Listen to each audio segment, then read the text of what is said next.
All right. Well, let's go to this. As you know, ladies and gentlemen, we are now about 12 days away from Donald Trump's first State of the Union. This is going to be on January 30th, if I'm not mistaken. We are already begun the massive amounts of preparations that will be involved in our coverage of this. We will do live coverage. Getting alcohol? Getting alcohol. Also arranging for Judy Gold to be in studio. And I think what we're going to have to do is shoot a response. And maybe we'll shoot it in that office. And that will like set up some type of situation for Judy Gold to give the Democratic response. Not the Democratic response, I guess the Judy Gold response. Nevertheless, there's already some controversy because some members of the Democratic Party have already said that they will not attend because Donald Trump is Donald Trump and they don't want to go. Well, who better than to give his insight into this than Massi? Who's Massi? I don't know. He's some dude on Fox. But here he is. It's Bob Massi. He is a Fox News he's a Fox News property lawyer. Hey, here we go. It's the Massi memo. It's the Massi memo. All right, thank you, Brian. At least 5 Democratic lawmakers say they're going to boycott President Trump's first official State of the Union address on January 30th. There are their pictures. But does this send the wrong message by using his speech for their political gain? Joining us now for the Massi memo is the host of The Property Man and Fox News legal analyst, Bob Massi. Hey, Bob. Good morning, Ainsley. Good morning. So the first question is, why do Democrats think that they can use the president's speech as a political statement? Well, to be clear, as a citizen, I objected whenever President Obama was there and the justices and Ted Cruz decided to boycott. I thought appropriate, and so I feel this way. I don't believe this is the most reverent chamber of government in the world. And for them to use this Pause as a it for one moment. I should tell you that this most reverent chamber of government in the world, I'm not even sure I know what that means. It's a big chamber, dude. Is literally the place where people make statements.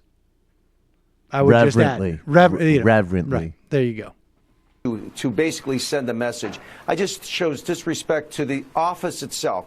Again, if you disagree with the man, disagree with him, but at least respect the office that he holds. The other thing is, Ainsley, and I say this. Now, pause it for 1 second before we even get there.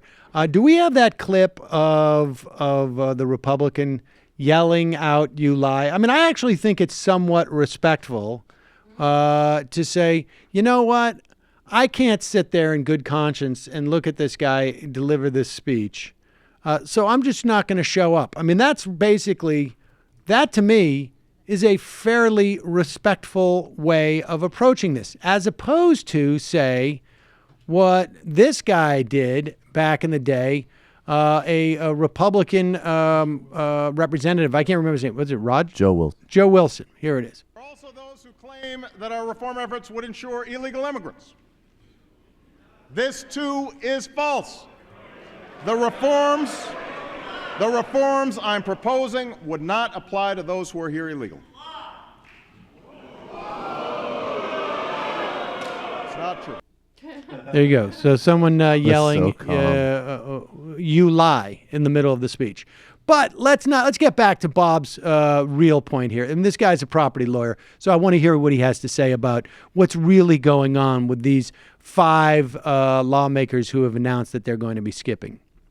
And disagree with him, but at least respect the office that he holds. The other thing is, Ainsley, and I say this very carefully, when does racism come the other way? In other words, is this a political statement, or are these people also, as they call the president a racist, are they potentially racist against him? Somebody has to address that issue because there's a fine line between a political statement and are they being racist against the president of the United States? Now, first off, when does it come the other way? When does it come the other way? When are you racist against a president? Now, there are 5 Congress people who have said that they're not coming. John Lewis, Racist. Who the others? I don't. Was it Maxine Waters? Maxine, total racist. Pramila Jayapal and Frederica Wilson. Yeah. So basically, 4 mega racists. 4 people of color, and of course, this guy, the biggest racist of all of them, Earl Blumauer, who is, as you can see, perhaps the whitest guy in the country. This you is think when I'm he's a going to little sit bit through that younger. devil's speech? Hell no. There he is, Earl Blumauer, the avowed Comrades, anti-white Commandante separatist. Chavez said he smelled sulfur. Understand? I smell swine, and I'm that- not sitting for this devil with a mahogany skin. Hell no. The Massi memo, he was saying this very carefully, so carefully that he only saw 4 of the faces that were boycotting, not all 5.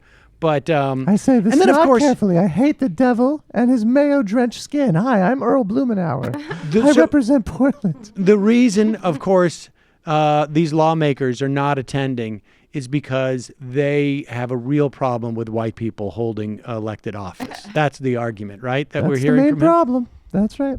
That's the argument. I mean, at least give me Ben Carson, for God's sake. We don't agree on policy, but at least he isn't a goddamn white devil.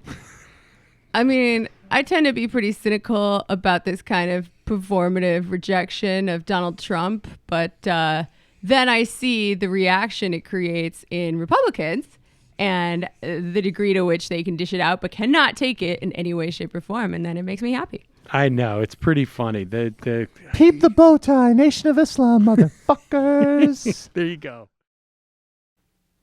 Hi, folks. Sam Seder here. We still need your help on our Patreon page.